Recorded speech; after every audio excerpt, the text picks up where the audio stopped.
are going to begin, of course, in the Middle East after tensions between Tehran and Washington escalated exponentially over the weekend. Thousands of Iranians took to the streets over the weekend to mourn the death of General Qassem Soleimani. He was killed in a drone strike by the U.S. at the Baghdad International Airport. Iran's Supreme Ayatollah Khomeini and President Hassan Rouhani led prayers at the funeral after a procession said to be the largest in decades. President Trump continued to verbally attack Iran on Twitter, though, warning the U.S. will send, quote, brand new beautiful equipment to Iran if they attack any U.S. citizens or American bases. The president also threatened action against cultural sites in the country. Mark Liverman has the latest. Iran's supreme leader in tears as he joined thousands of Iranians at a funeral procession for Qassem Soleimani today. Mr. President! Back at the White House after his winter stay at Mar-a-Lago, President Trump faces an escalating threat after the U.S. killed the Iranian general in an airstrike. The man who replaced Soleimani is vowing revenge. We made the right decision to take out this terrorist. Secretary of State Mike Pompeo warned Iran not to retaliate. The Iranian leadership needs to understand that attacking Americans is not cost-free. On Twitter, President Trump said 52 sites could be targeted, including ones with cultural significance. We may see an increased risk of war with Iran. House Democrats will vote on a war powers resolution this week to try and limit the president's military actions. We do not need this president either bumbling or impulsively getting us into a major war. Yesterday, members of the Iranian parliament chanted "Death to America." The country announced it will no longer abide by the 2015 nuclear deal. Will there be a diplomatic initiative that says, okay, look, this is not headed in a good direction. We truly do want to de-escalate. Everyone is going to lose if this continues to ratchet upward. The U.S. has more troops on the way to the Middle East, but yesterday Iraq's parliament approved a plan which would remove all American troops from its soil. Mark Liverman, CBS News.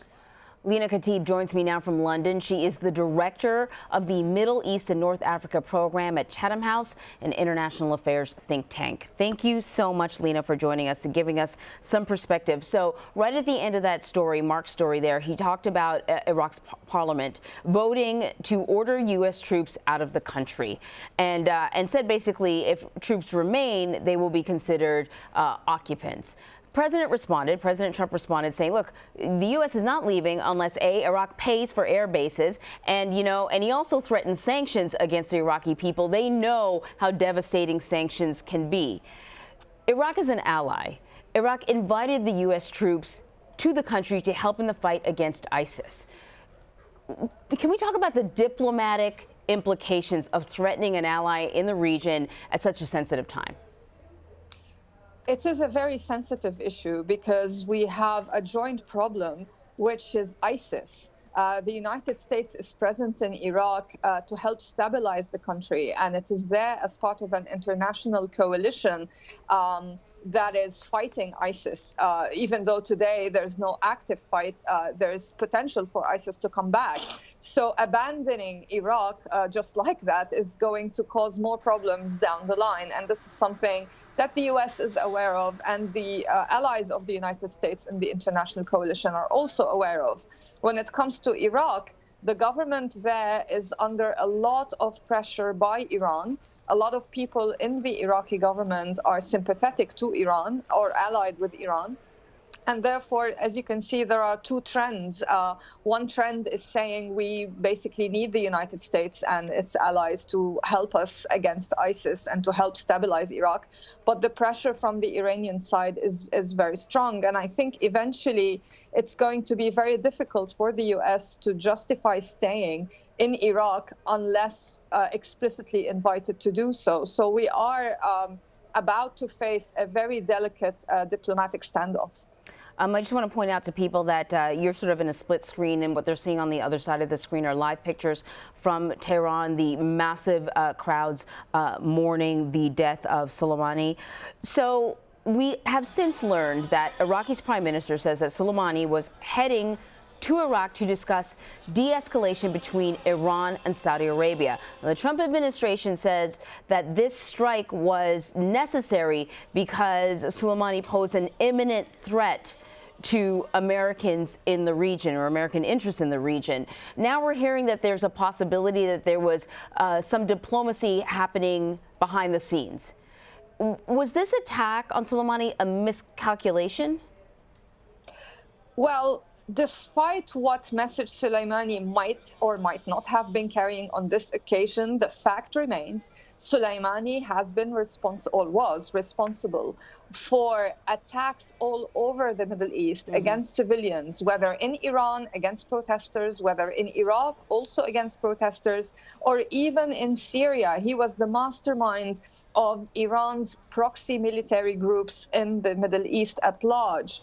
And therefore, he has not been someone whose role has been to carry diplomatic messages. He was a commander in charge of military operations all over the region. So this attack on Soleimani comes after decades of activity that caused a lot of damage in the region. And that's something that I think certainly politicians here in the U.S. point out, no matter what party they represent, that there is no love lost when it comes to the death of Soleimani. You point out that his job was to sort of orchestrate these proxy maneuvers outside of Iran, and he did so. He did his job successfully. So let's talk about moving forward now. So he's no longer there. What is the goal, do you think, of the U.S. by doing this? I think the U.S. in killing Soleimani wants to send Iran a very strong message. We have to remember that in Iraq in particular, in the run-up to the killing of Soleimani, anti-American sentiment had been growing on the street amongst pro-Iranian militias in Iraq, who were, for the last year or so, had been saying the U.S. should leave Iraq. Plus, the Ayatollah Khamenei of Iran had been taunting President Trump on Twitter, saying to him, you cannot do anything vis-a-vis Iran. So the response from the U.S. has been very decisive to say to Iran, actually, the U.S. can do things, and Iran shouldn't get so comfortable running around in Iraq as if it owns the place, because this was the sentiment by Iran, that Soleimani himself landed in Baghdad on a civilian plane. That tells us how comfortable the Iranians have been in thinking that they just can do whatever they like in Iraq. So this was a strong message from the United States that is meant to send a diplomatic message, actually, rather than a military one. Okay, so NATO says that they will be meeting later on today to discuss, what could be the future escalation or not. What can we expect to come out of this meeting, and how much influence do you think NATO will have on this situation? Well, no one wants to see hot confrontation between the United States and Iran any more than what we've already witnessed. No one wants to see the Middle East embroiled in a large-scale conflict that involves not just the United States, but also its other allies present on the ground. So I think the message from today, just like that from European leaders who have met and or issued a joint statement like France and Germany and the UK, everyone will want to call for de-escalation.